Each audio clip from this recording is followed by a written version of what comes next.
مرحبا مرحبا، حي الله المتابعين وجمعة مباركة. والجمعة عادة ابتعدوا عن الشعر ونجيبوا قصة دينية. ليش؟ لأن نبوا الأجر والمنفعة. نعم. ايوه، وذكر فإن الذكرى تنفع المؤمنين. تو عندنا قصص نحن في القرآن مهمة جدا من غير ما نجيبوش فيها. والله ما هنش معروفات، ولكن قصص. والقرآن نحن كجيت بعد تدرس مقارنة الأديان أو الكتب السماوية، جميع الكتب اللي سماوية اللي نزلن سوى التوراة والإنجيل والزبور كلها اللي نزلن يحكن على ايش؟ يحكن على الحاضر، حاضر النبي اللي نزل فيه ومستقبله، ما عدا الإسلام أو القرآن يحكي على الحاضر والماضي والمستقبل، ويحكي على الماضي، قصص الماضي. تو نحن في سورة في القرآن، أكبر سورة وأول سورة في القرآن اسمها سورة البقرة. عارفينها كلنا سورة البقرة. إيش قصة البقرة اللي ذكرت في القرآن؟ بكمش حد عرفها صح؟ قصة جميلة جدا. سير عند بنو إسرائيل. بنو إسرائيل طبعا بنو إسرائيل هم أهل علم وأهل كتاب وأهل صح، هم اليهود ونيل، لكن بنو إسرائيل طبعا قصص بنو إسرائيل في القرآن العلماء المسلمين قالوا لا تكذب ولا تصدق، ولكن تنقرأ، يعني تقرأ، لا تكذبها لا تصدقها، ولكن لا ضرر ولا ضرار في قريتها. بالعكس، في حديث يقال عن الرسول يروى في أكثر من موضع، يقولوا إن في الأنصار المهاجرين والأنصار، جو الأنصار مرة قالوا له راهو معانا هثارة، مش عارف من الأنصاري، ذكي جدا يحفظ ساعات القرآن، ما زالوا ما لموه، ما زال مطرطش، قالوا له يحفظ في حافظ 16 صورة من أطول صور في القرآن. شوي جاء الرسول عليه الصلاة والسلام، شوي قال له أتعرف لغة بني إسرائيل؟ هذا الرسول قال له لا. قال له إذن فتعلمها. تعلم.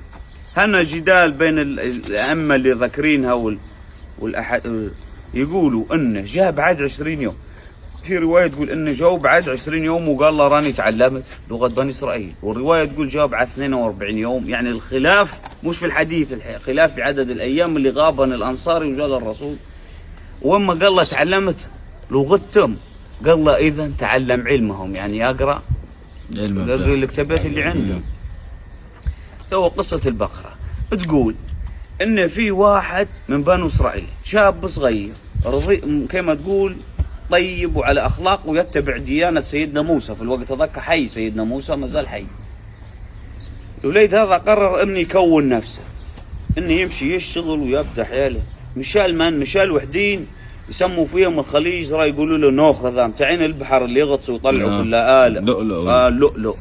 فاشتغل معاهم متاعين اللآلئ هذول، والشغلة مشقة، كان يتعب يغطس لعند الأرض ويطلعوا في اللآلئ من المي ويرقوا ويقعدوا في شهور في البحر، واحتمال الموت والغرق، يعني شغلة واعرة. فمشى كافح الوليد هذا، كافح وطلع بمجموعة ايش؟ لآلئ. هذا رسمي له اللي طالع بيه. وما وصل القرية اللي فيها أبوه وأمه يجيبوه مريض، وصل حد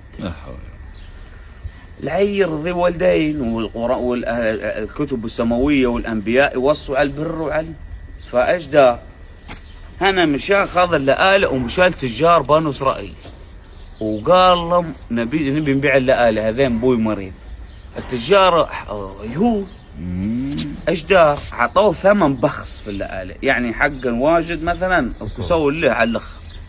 دار معاهم مشكله، مشى التجار الاخرين لومين التجار كلهم اتفقوا انهم يبخسوه لآلئ، وطاح في موقف بايخ، يعني معش فيها الا ان يبيع ويبدل حقه بحق الله وانتهى. بيحن وحد كما تقول قال يا حسبي الله ونعم الوكيل، يا رب عوضني خير. بيحن على جبوه فضلا من حق اللآلئ تفتوفة بسيطة بعد على جبوه. شرابي بقرة صغير عجلي، يعني صغير ورباه. وتم العيل بينه وبين نفسه ما يقبلش بنو إسرائيل بالكل، التجار ما يقبلهمش بالكل. فهمت الفكرة؟ التجار أظل في واحد منهم كبير التجار، أغنى واحد في التجار، عنده مذرية بنت وحدة وما عندش عويل، وعنده ولاد خوه كان ضال او غضيب ما يقبلوش بالكل.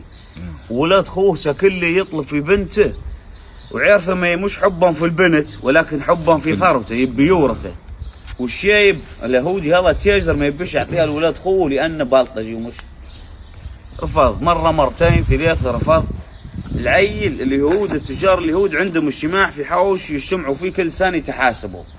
العيل هذا لحق عمه عند الحوش اللي يتحاسبوا فيه التجار في الليل، وقدام فم البيض طعنه في ظهره واقتله. يا ساتر. وعدى وسيبه. وثاني يوم في الصبح دارس نصاب سوق في القرية يقول لهم انتوا قتلتوا عمي، تجار انتوا اللي قتلتوا عمي. قالوا لي يا عرا كما تقول احنا حاجنا الله بينه وبين ذنب عمك، ما نقتلوش تجرى معنا. قال لهم لا انتوا خذيتوا فلوسه وقتلتوا وسيبتوا، والدليل ان امس جاي كان مجتمع معاكم لقينا قدام ايش؟ قدام حوشكم. هاني جاي صار جدال في بني اسرائيل وفي التجار، اضطروا انهم يحتكموا لمن؟ للنبي موسى عليه السلام. مشوا قالوا لي يا موسى صار وصاحبنا مات، ونحن قالوا له ما ناش غالبين في ديته الرجل اللي مات نقدروا ندفعوها، ولكن الشيء هذا يسيء لسمعتنا. كان تبنينا الفعل هذا معناه ايش؟ معناه نحن نبغوا قاتلين رجلنا ويسيء سمعتنا.